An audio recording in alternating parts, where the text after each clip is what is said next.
በተባልኩት መሰረት የመጥበሻ ፒዛ ይዤ መጥቻለሁኝ። በባለክዳን መጥበሻ ቢሆን የተሻለ ነው። በተለይ ቺዝ የምናደርግ ከሆነ ቺዙን በደንብ እንዲያቀልጥልን ማለት ነው። እኔ በጋዝ ስለሆነ የተጠቀምኩት በሲሊንደር ስለሆነ የተጠቀምኩት ነው ወረቀት ያደረግኩበት። ግን በስቶቭ ከሆነ ወረቀት አያስፈልገውም። ምናልባት እንዳያርብኝ ብዬ ነው። ያው ለፍጥነትም መብራትም ጠፍቶ ስለነበር እንጂ ግዴታ ወረቀት ይደረጋል ማለት አይደለም። ሊጣቦካኩንም ሁሉንም ስለሆነ ይዤ የመጣሁት እንዳይረዝምባችሁ ብዬ አፍጥኘዋለሁ ማለት ነው። ከዛ እንዳያችሁት ዱቄት፣ ጨው፣ ትንሽ ዘይት አድርጌ እርሾ አድርጌ ለብ ባለ ውሃ አቦካሁት ማለት ነው። እንደምታዩት እንደዚህ ካቦካሁት በኋላ ይህም ማታ ነው አብኩቼ ያሳደርኩት። ከዛ በፌስታል ጠቅልዬ ፍሪጅ አደረግኩት። ምንም አይሆንም እንኳን ለአንድ ቀን አይደለም። በደንብ የቦካ ሊጥ ነው እንዲያውም ለፒዛ ጥሩ ነው የሚሉት ማለት ነው።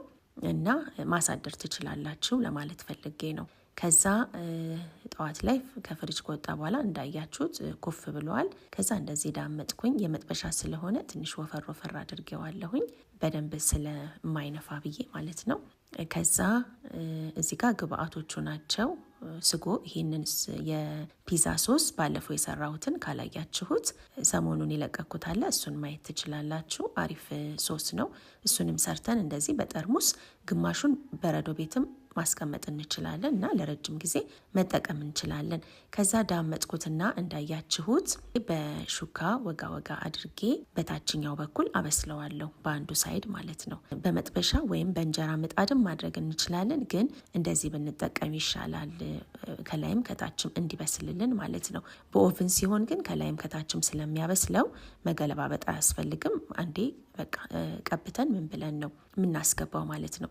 ከዛ እንዳያችሁት ከስር እንደዚህ አንዱ ሳይድ ከበሰለ በኋላ ገለበጥኩትና ስጎን ማድረግ ጀመርኩኝ ማለት ነው። እዚህ ላይ የምንፈልጋቸውን ግብአቶች ቺክንም ቢሆን ቱናም ቢሆን በአትክልትም ቢሆን ማድረግ እንችላለን። ከዛ ስጎን እንደዚህ ካደረግኩኝ በኋላ ቺዝ አደረግኩበት ማለት ነው።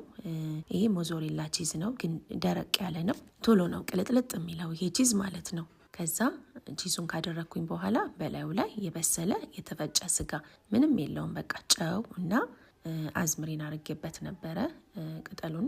ከዛ እሱን አውጥቼ አደረግኩበት ማለት ነው። ከዛ አንደኛዋ ቃሪያ ትወዳለች ትፈልጋለች።